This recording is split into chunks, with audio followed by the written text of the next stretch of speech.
Sebelum masuk ke cerita, aku pengen kenalin nih salah satu hosting. Hosting ini sangat favorit nih buat gue. Kenapa bisa gue bilang ini favorit? Karena hosting ini bisa menghasilkan cuan. Namanya apa? Namanya First Story. Nah, buat kalian nih yang gak tahu First Story itu apa, jadi ini adalah platform palu gada baru yang paling keren, lengkap, dan mudah untuk membuat, mendistribusi, dan mengelola podcast kamu. Di First Story ini kalian bisa menggunakan fitur-fiturnya 100% gratis.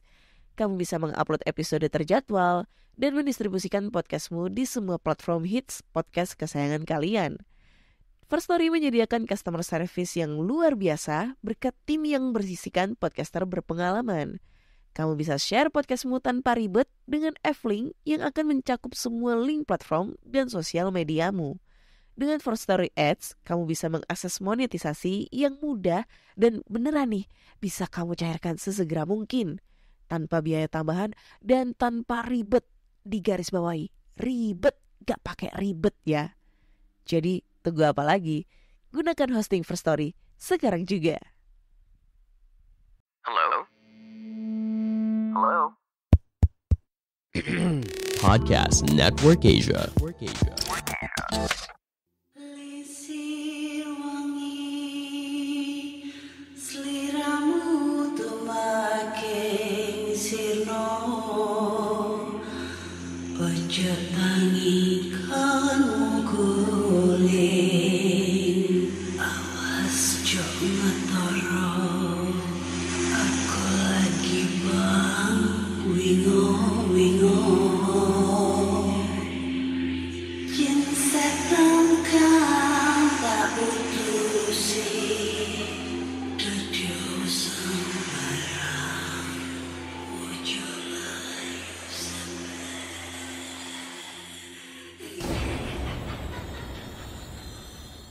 Hai Rek, ya apa kabar? Ketemu lagi dengan aku si Ana di podcast kisah horor. Dan kita bertemu di episode 172. Di episode kali ini aku akan membacakan cerita horor ataupun email berhantu yang sudah dikirimkan teman-teman melalui podcast kisah horor @gmail.com atau di Instagram podcast kisah horor serta Google Form yang linknya tersedia di bio Instagram podcast kisah horor. Hari ini udah tanggal 21 April 2022 dan tandanya itu podcast kisah horor udah berumur 2 tahun ya. Selama 2 tahun ini teman-teman udah ngedengerin podcast kisah horor ya. Gak bosen gitu ngedengerin suara gua ngebacot sana sini. Terus habis itu menceritakan cerita-cerita horor nih dari pendengar-pendengar semua. Aduh, terima kasih banyak buat teman-teman semua yang udah gak bosen ngedengerin podcast kisah horor. Terus terima kasih banyak buat teman-teman yang udah banyak kontribusi mengirimkan ceritanya via email, via DM, via Google Form ataupun juga kolaborasi bareng dengan podcast kisah horor. Gak henti-hentinya saya mau mengucapkan banyak-banyak terima kasih. Tanpa kalian gue gak bisa sampai sejauh ini nemenin kalian di saat kalian lagi gabut gitu di jalan atau mungkin yang suka-suka cerita-cerita horor gitu ya. Aduh, grogi gue anjir. Mau ngadain giveaway apa nih? Nah, gue inget banget dulu waktu masih 2020 akhir ya. Pendengar gue tuh masih sekitar di Spotify itu ada 21.000 pendengar ya. Terus ada 100.000 plays dan followersnya 2077. Itu tanggal 12 Oktober 2020 ban. Terus abis itu tanggal berapa nih? Terakhir tanggal 20 September 2021 gue ingat banget ada pendengarnya 58.642. Terus ada 379.347 plays. Dan followersnya udah 15.058. Itu pada tanggal 20 September 2021. Dan sekarang di tanggal 21 April 2022. Waduh, udah banyak banget anjir. Aduh, terima kasih banyak ya. Ini udah ada 83.398 pendengar di Spotify. Ada 632.299 orang ngeplay podcast kisah horor setiap episodenya di Spotify. Dan udah ada 23.964 followers. Gila. Itu di Spotify loh, gila. Dan hampir 2 tahun ini, selama 2 tahun ya, berturut-turut podcast kisah horor masuk di top chart 200 besar Spotify Indonesia. Dan setiap bulannya pasti ada 1 episode menjadi top episode gitu ya di Spotify. Gila. Aduh. Teman-teman, terima kasih teman-teman. Dan sekarang podcast kisah horor juga udah bisa didengerin di Noise. Nah, di Noise itu gue ingat banget, di Noise itu gak salah baru gabung itu sekitar Agustus 2021. Dan sampai di hari ini tanggal 21 April 2022, podcast kisah horor di Noise udah dapat subscriber atau followers sebanyak 1.447 subscriber. Gila. Nyam. Gue seneng anjir. Terus di Spotify juga yang udah kasih rating bintang 5 udah banyak 214. Yang udah ngasih rating ya, yang udah ngasih rating itu udah ada sekitar 214 orang yang udah ngasih rating ke Spotify ya. Aduh, terima kasih banyak buat teman-teman semua followers yang ada di Spotify dan di Noise. Tanpa kalian semua gue gak bisa sampai di detik ini. Gue gak bisa sampai kolaborasi atau gabung sama pihak manajemennya Podcast Network Asia ya. Aduh, thank you banget. Di tahun 2021 sampai sekarang gue dipercaya, atau podcast kisah horor dipercaya buat gabung menjadi salah satu podcaster di Podcast Network Asia. Nah, pasti banyak yang nungguin nih, Kak, giveaway-nya apa? Giveaway-nya apa nih? Gampang banget. Giveaway-nya adalah dari episode 1 sampai episode terakhir ya. Episode 1 sampai episode terakhir. Episode mana yang menurut kalian itu paling menarik, paling nyeremin, dan paling banget direkomendasiin buat teman-teman untuk didengerin gitu. Episode mana dan judulnya apa dan alasannya apa. Buruan nanti kalian segera komen di feed Instagram yang udah aku posting ya. Komen di situ sebanyak-banyaknya, dan jangan lupa tag 3 teman kalian untuk gabung dan ajak teman kalian untuk dengerin podcast kisah horor. Nanti alasan dari kalian yang paling menarik akan ngedapatin giveaway hadiah lebaran ya, THR. Nih THR, yang THR-nya apa? Ya rahasia, tunggu aja gitu ya. Jadi surprise gitu THR-nya apa. Jangan lupa ditunggu paling lambat tanggal 25 April. Jangan. Paling lambat 30 April. 30 April aja deh 2022 ya. Mau mendekati malam takbir. Kan lumayan buat THR-an ya. Nanti kalau gue kasih tanggal 25, ntar abis duluan, gak bisa lebaran nanti ya. Jadi gue kasih waktu tanggal 30 April 2022. Nantinya gue pasti bakal posting tuh siapapun menangnya. Penasaran? Dan pengen ikutan? Langsung aja kirim komentar kalian di feed Instagram gue di podcast kisah horor. Oke? Oke, langsung aja kita bacakan cerita-cerita horor nih. Dan cerita pertama ini datang dari email. Judulnya adalah CCTV. Ini kayaknya seru nih ceritanya. Assalamualaikum warahmatullahi wabarakatuh. Waalaikumsalam. Selamat malam Kak Ana. Perkenalkan, nama saya Sul. Nama panjangnya Sulaiman. Biasa dipanggil Sul. Kali ini aku dapat cerita nih Kak, dari teman yang dulu sekantor. Dan dia sekarang kerja jadi security di sebuah pabrik di luar kota. Jadi teman aku, Erwin, punya rekan senior bernama Pak Yanto. Nah, Pak Yanto punya warung gorengan di sore hari. Nah, membuatnya rela mengambil shift malam. Selain nyantai, juga tidak panas. Terdengar asik, tapi ada juga hal yang sering menjadi kendala termasuk hal goib. Ya biasalah kak, kalau jaga malam pasti ada aja gangguannya. Suatu malam, Pak Yanto sedang melakukan monitoring di kantor. Saat itu shift malam sedang lenggang. Di layar monitor tampak seorang pegawai wanita memisahkan diri dari pekerja lain dan menuju pintu belakang. Kayaknya mau ke toilet dia, batin Pak Yanto. Iseng-iseng Pak Yanto melirik monitor yang menampilkan koridor yang mana bakal dilewati mbak pegawai tersebut. Saat si mbak pegawai melewati koridor tersebut, screen langsung gelap. Feeling gak enak.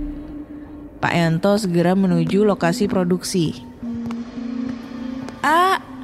Si A di mana? Tanya Pak Yanto berbasa-basi. Si A sedang di toilet, Pak. Ada apa? Jawab seorang pegawai yang lain. Coba tolong panggilkan, ada perlu saya. Ujar Pak Yanto mencari alasan. Lalu seorang pegawai ke arah toilet khusus wanita itu.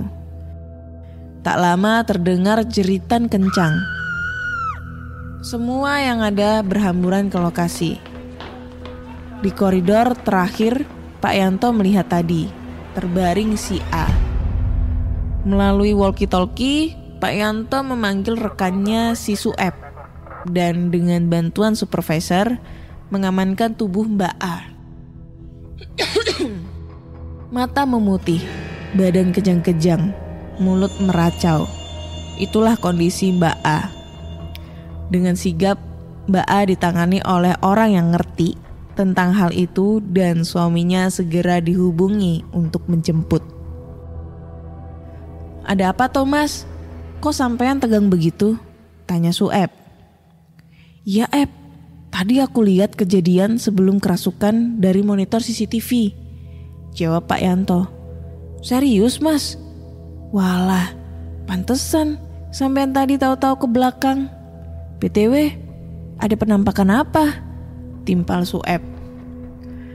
Gak kelihatan apa-apa sih, cuman hitam doang. Ujar Pak Yanto mengakhiri obrolan. Beberapa minggu kemudian, ada kejadian hilangnya beberapa aset pabrik. Pak Yanto sebagai security diwajibkan menelusuri sejak kapan hilangnya. Yanto memutar kembali rekaman CCTV antara seminggu lalu. Bukan kondisi gudang yang terlihat, malah sebuah kaki besar sebesar galon air. Mana cuma sebelah yang tampak. Video tersebut langsung dihapus. Saat Erwin diceritain itu, dia malah tertawa. Kali ini giliran Erwin yang kena apes. Suatu malam saat sedang keliling, angin saat itu lumayan kenceng, membuat tubuh Erwin jadi masuk angin. Pundaknya berat, kepalanya sakit, dan perutnya mual disertai dingin di punggungnya. Erwin beberapa kali memijit kepalanya. Dan saat melewati area pantauan CCTV, walkie-talkie-nya mendapat panggilan masuk. Win, balik ke depan. Terdengar suara Pak Yanto. Siap Dan. Erwin segera melesat ke depan. Sesampainya di lokasi, Pak John dan Pak Yanto sedang menunggu Erwin. Ada apa Pak? Mau ke toilet? Tanya Erwin. Belum dijawab, Pak John segera menepuk pundak Erwin, lalu menekannya kencang. Setelah itu Erwin segera bersendawa kencang. Waduh, makasih ya Pak. Memang tadi tiba-tiba masuk angin di belakang. Sekarang jadi enteng. Ujar Erwin kembali semangat. Yuk, ikut lihat Win. Ajak Pak Yanto ke monitor. Di sana tampak Erwin sedang melintas. Lalu tiba-tiba di tembok belakang Erwin muncul sosok seperti wanita. Wanita itu melayang, tapi badannya membungkuk. Lalu Erwin pindah ke layar berikutnya, dan tampak wanita itu sudah ada di pundak Erwin. Erwin bergidik ngeri, baru tahu kalau dia habis dikerjai penunggu pabrik. Besoknya Erwin demam dan bermimpi dimarahi sosok nenek-nenek dengan mata merah menyala. Konon si Erwin ini meludah sembarangan. BTW Pak John yang membantu mengobati Mbak A waktu kesurupan. Oke, cukup sekian dulu cerita dari aku ini, Kak. Mohon maaf jika ceritanya kepanjangan dan kata-katanya ada yang salah, serta peletakan tanda baca yang salah ya, Kak. Semoga menjadi teman tidur buat pendengar podcast kisah horor semua. Wassalamualaikum warahmatullahi wabarakatuh. Waalaikumsalam warahmatullahi wabarakatuh. Thank you banget. Aduh, tar dulu, perutku sakit nih, kayak masuk angin. Oke, agak sedikit ngantuk. Ya, cerita pabrik ya. Banyak banget kejadian yang tidak terduga kalau di tempat kerja itu, apalagi pabrik. Dan ini ceritanya, kalau kisah pabrik ini lain dari yang lainnya. Jadi sosok ini terlihat di CCTV. Di CCTV ini terlihat sangat jelas sosok-sosok tersebut. Nah, dari gue sering banget ngeliat ataupun mungkin ngeliat channelnya Ewing Haji. Aduh, perutku sakit jadi gak fokus. Ewing HD ya. Ewing HD ya itu ya. Kalau dia ngebacain tentang email berhantu. Ya ini email berhantu, gue sering ngomong email berhantu juga terinspirasi dari Bang Ewing juga ya.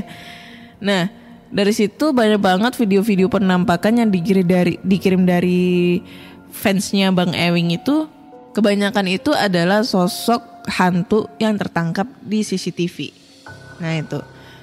Dari situ banyak banget kejadian-kejadian atau mungkin hal-hal goib yang tertangkap oleh CCTV. Ini yang gue jadi bingung sampai sekarang. Kenapa bisa sosok hantu tersebut sering banget ketangkep di CCTV gitu. Tapi kalau misalnya di kamera-kamera handphone biasa, itu jarang banget ketangkepnya. Kayak gitu. Nah itu dulu gue sempet banget kepikiran buat beli CCTV ya, waktu masih tahun lalu gempar-gemparnya gue diteror setan di rumah ya. Gue pengen banget beli CCTV terus gue pasang di area kamar, depan rumah, sama area tangga, sama bawah. Tapi kalau bawah kayaknya jarang deh dihantuin. Paling sering tuh di atas. Jadi gue pengen banget di sisi tangga sana, di kamar gua sama di depan. Nah itu. Tapi kepikirannya adalah pada saat ditinggal tidur itu malas banget ngecekin satu persatu video yang sebegitu panjangnya durasinya sampai 24 jam. Kan capek gitu yang ngeliatin video CCTV sampai segitu panjangnya. Nah itu akhirnya gua urungin tuh buat ngebeli CCTV gitu. Tapi ini sekarang nggak tahu ya kenapa ya, gue akhir-akhir ini penasaran banget tentang masalah CCTV dan gue pengen beli CCTV ya, CCTV biasa, kamera CCTV biasa yang nantinya gue pasang di area kamar, tangga sama depan. Itu bakal ada penampakan apa tuh yang bakal tertangkap di kamera CCTV seperti ceritanya Pak Yanto ini ya.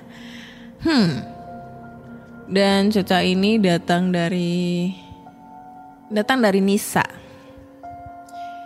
Judulnya adalah Jelangkung Jailangse itu ya.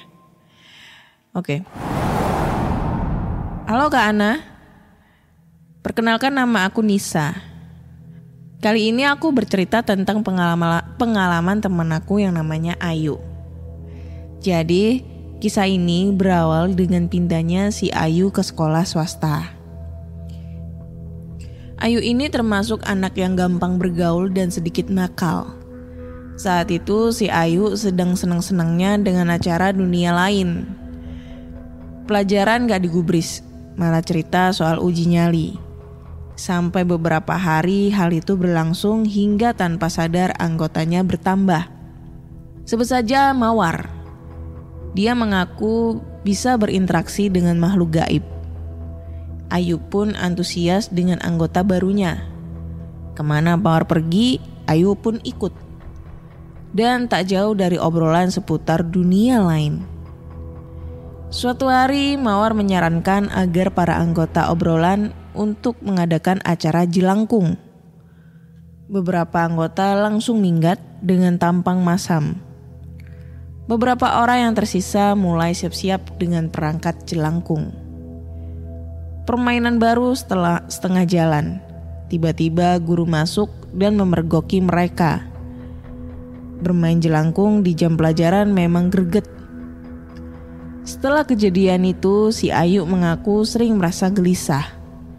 Dia sering menjumpai sosok berkelebat di dapur rumah dan beberapa benda miliknya pindah tempat ke lokasi yang tak lazim.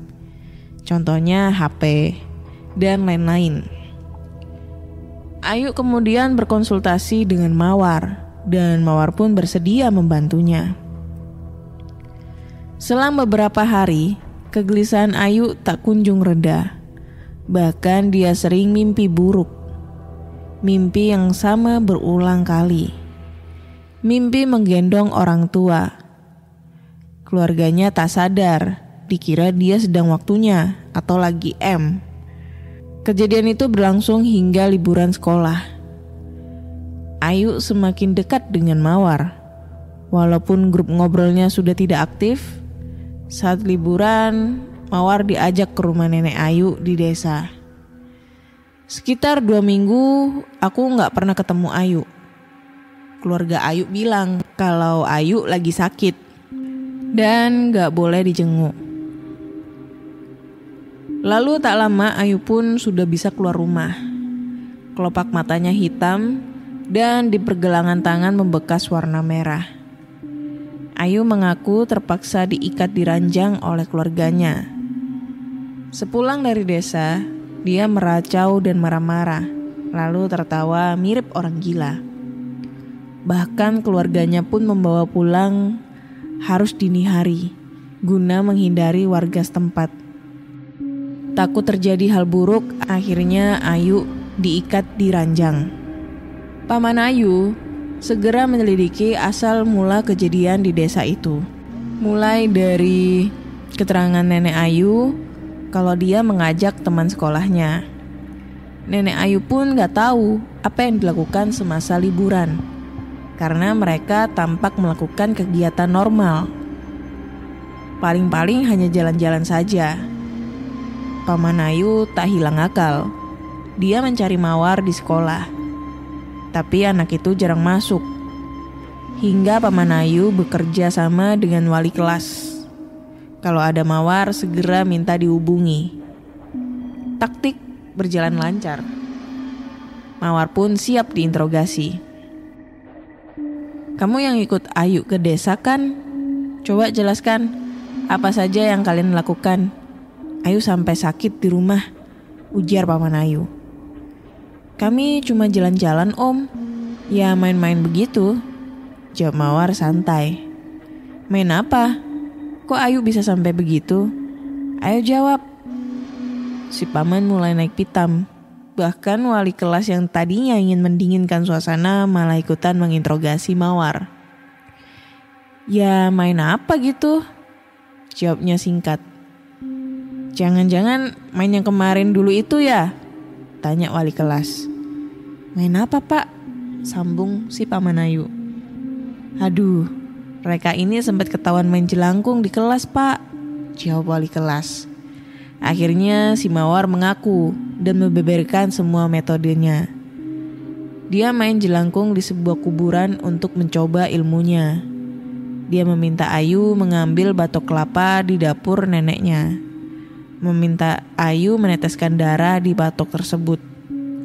Awalnya berjalan lancar, hingga makin lama jelangkungnya tidak bisa dikendalikan. Mereka terpaksa meninggalkan jelangkung di kuburan tersebut. Paman Ayu segera pamit ke wali kelas dan melesat ke rumah nenek Ayu. Kuburan yang dimaksud pun langsung digeledah, namun tak menemukan boneka tersebut.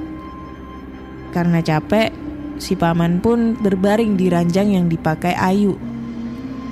Entah korek api, entah uang koin, saya lupa.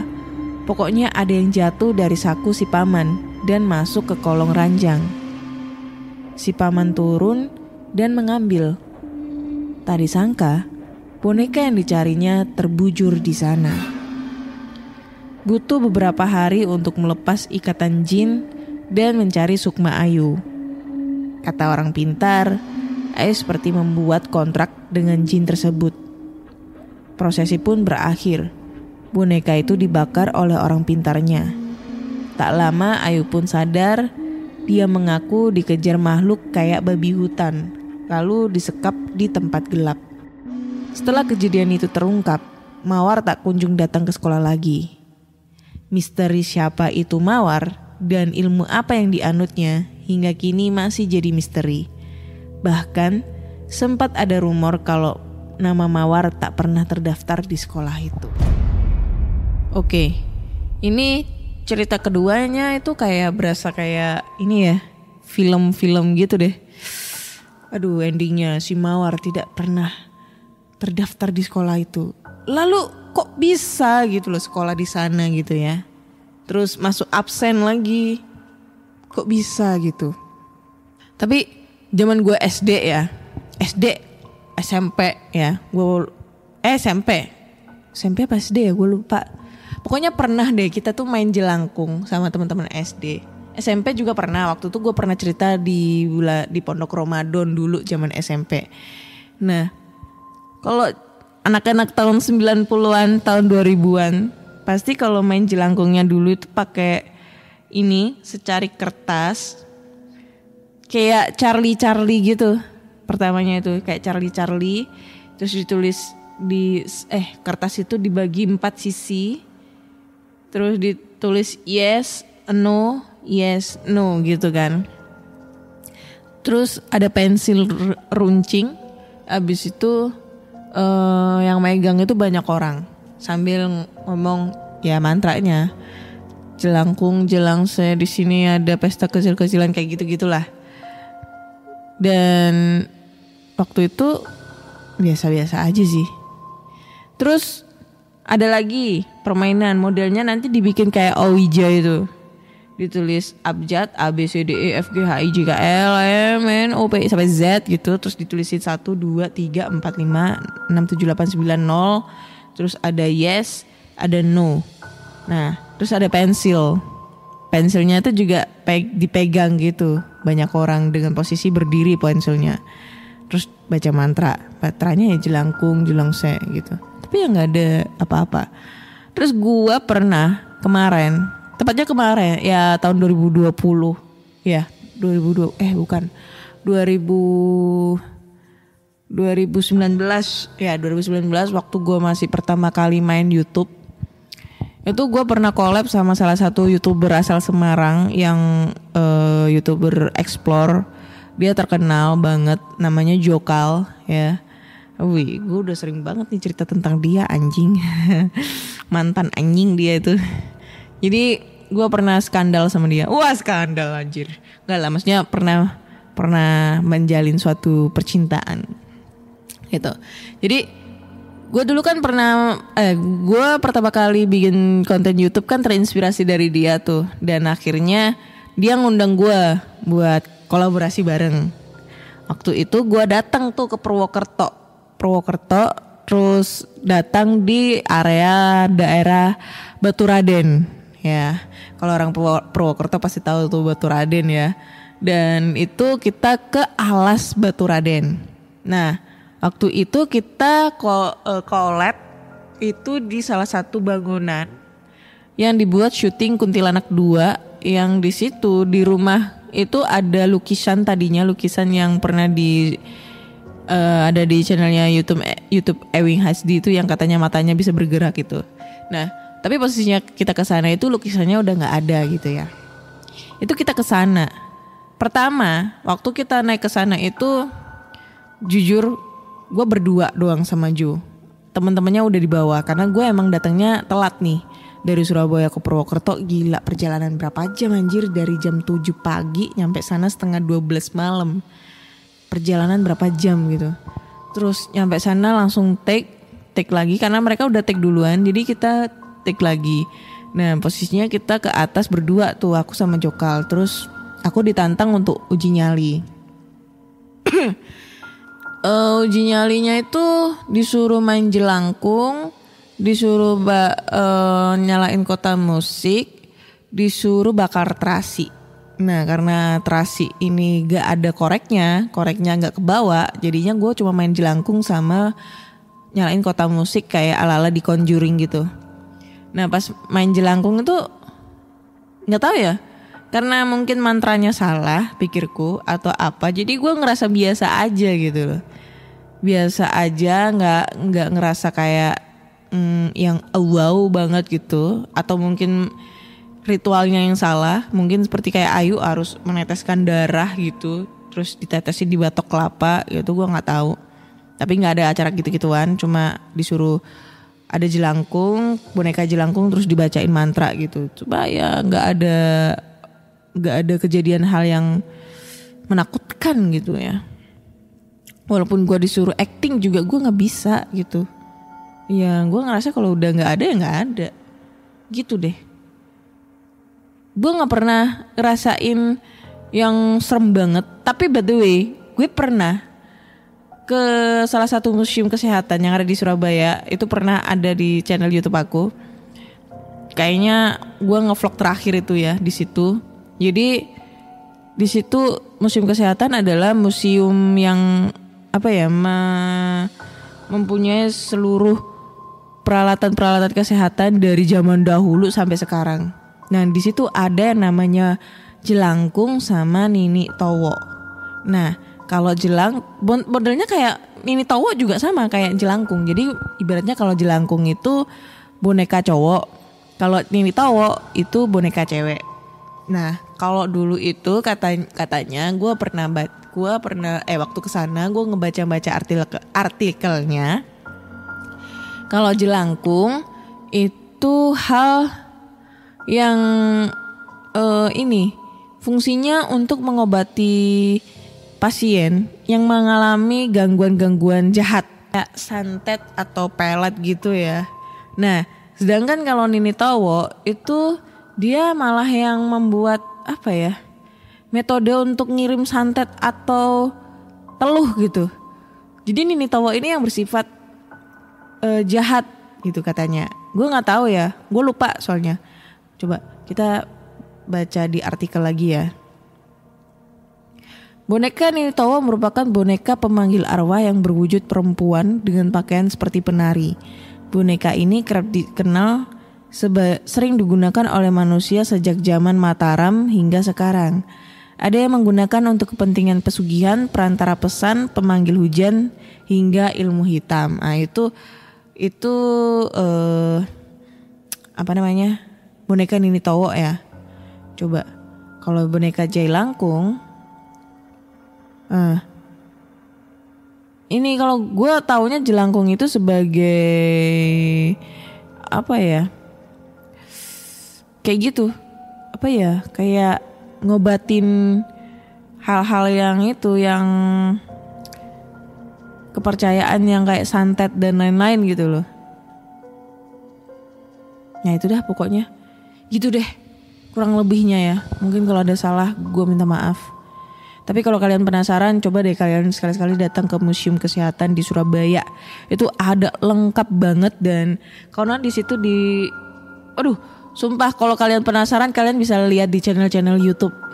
Siapa aja lah. Ada channel YouTube-nya Roy Kiyoshi pernah ke situ juga. Terus siapa gitu. Jangan channel YouTube saya. Lebih enak yang channel YouTube yang lainnya itu yang tentang Museum Kesehatan. Tuh. Oke. Lanjut lagi ke cerita berikutnya. Cerita selanjutnya yaitu cerita terakhir. Ini waduh kayaknya seru banget nih. Dari judulnya nih kelihatan seru. Kejadian di kampung. Pocong apokalipsi. Wih, mantap, kayak lagu aja anjir. Mas, gimana hidup di kota ini? Betah apa enggak? Tanya Pak S pada teman saya. Waduh, langsung masuk cerita ini ya. Ya begitu Pak, agak macet juga. Enggak kayak di kampung saya, jawab Mas D. Tempatmu masih pelosok ya Mas? Tanya Pak S lagi.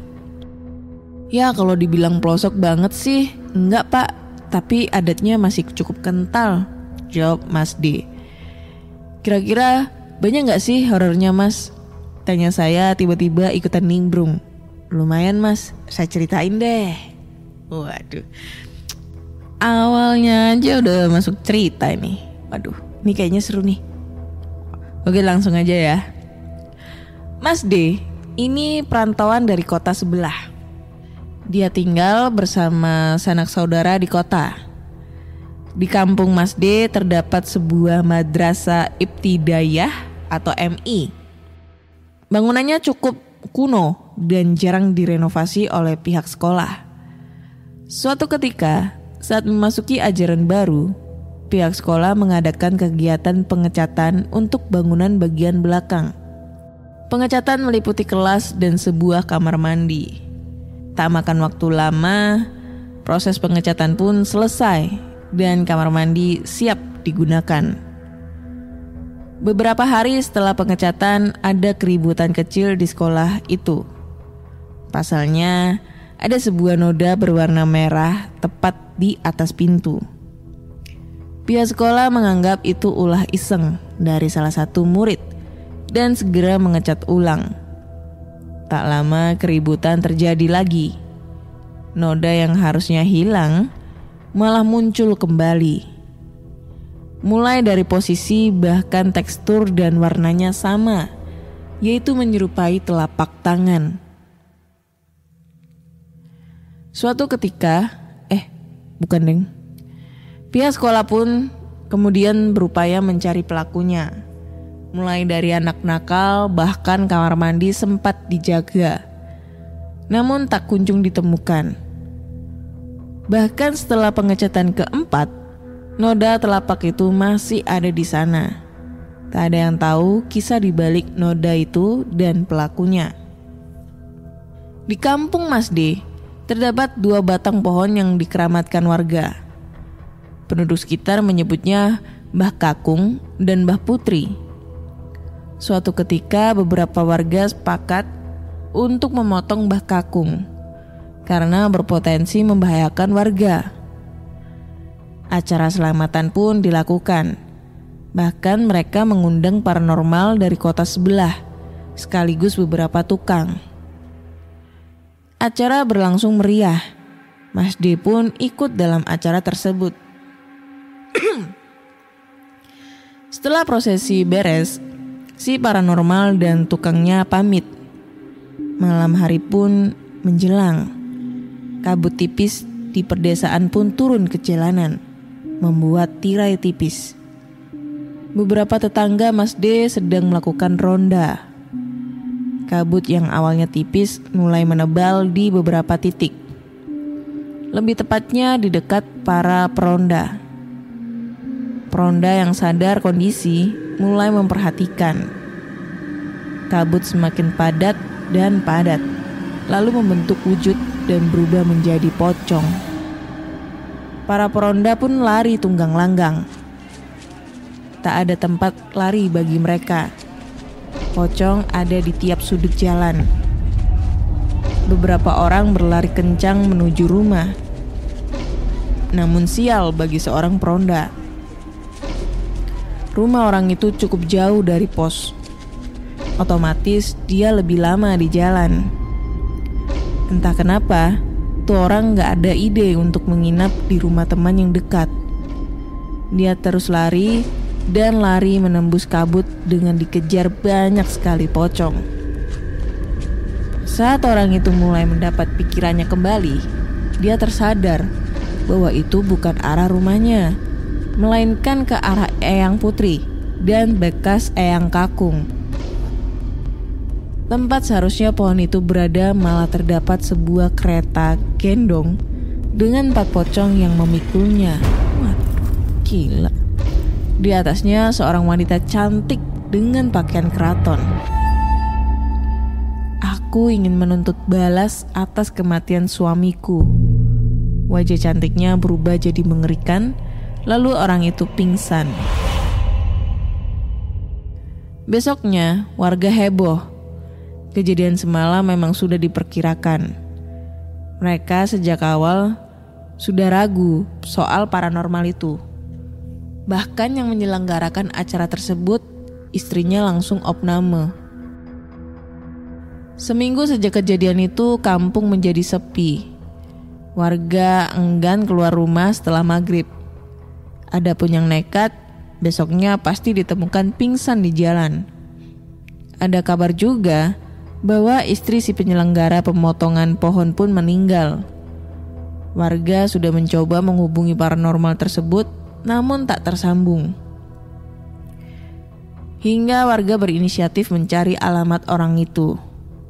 Naas, saat mereka datang, keluarga paranormal sedang kegiatan 7 hari kematian si paranormal. Para tukang pun dikabarkan sakit, dan ada juga yang meninggal. Suatu malam teror itu mendadak berhenti. Tak ada lagi pocong berkeliaran di jalan.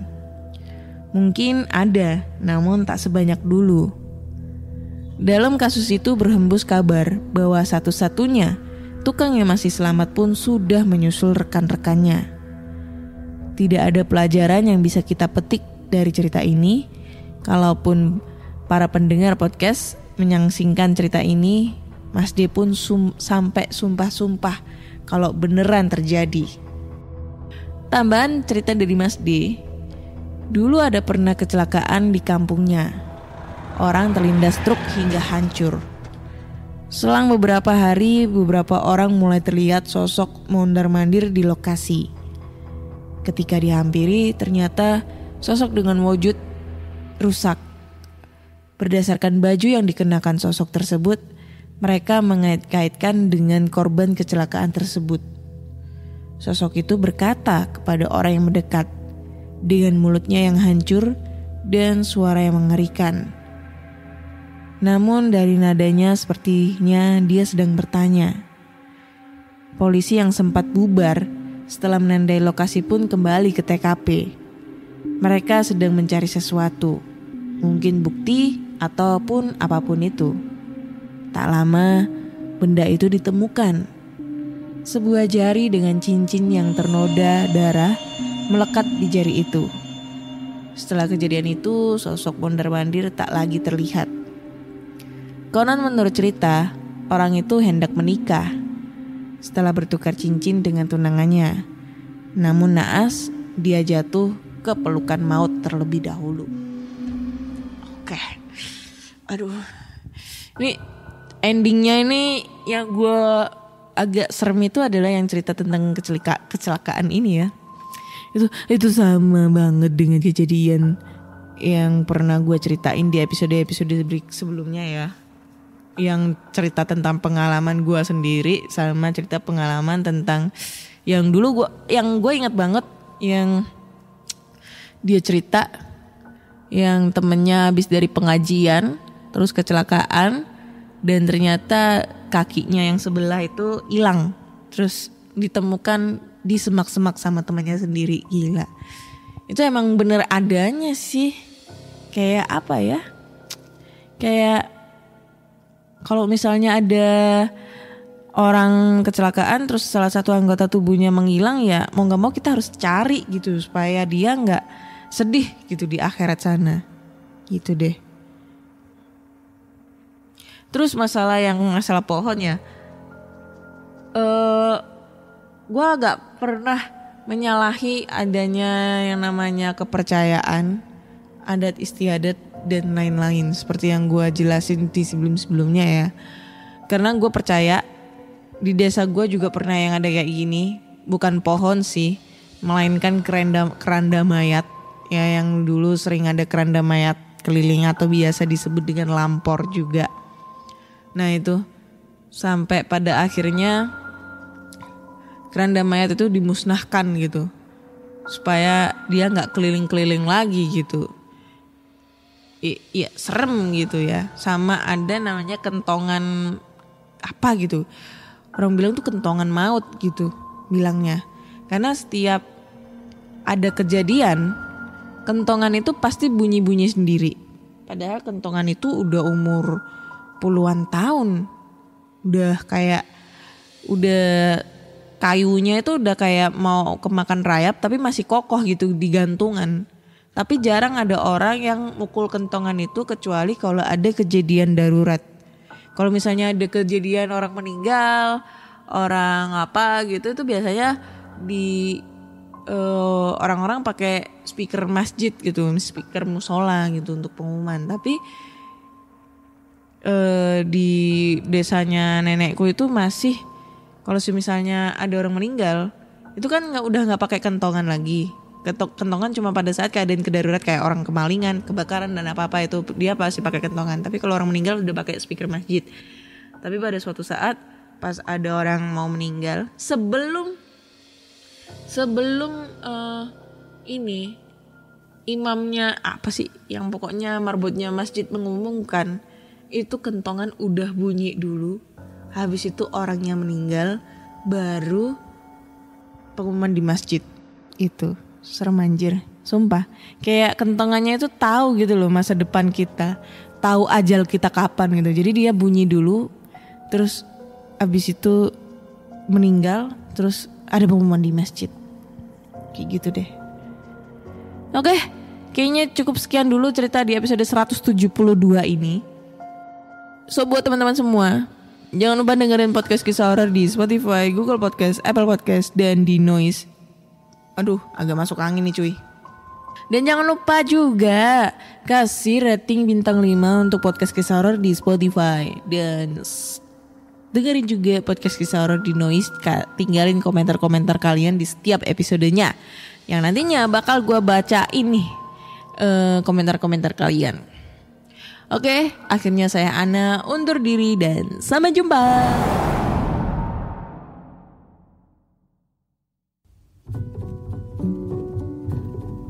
Pandangan dan opini yang disampaikan oleh kreator podcast, host, dan tamu tidak mencerminkan kebijakan resmi dan bagian dari podcast Network Asia.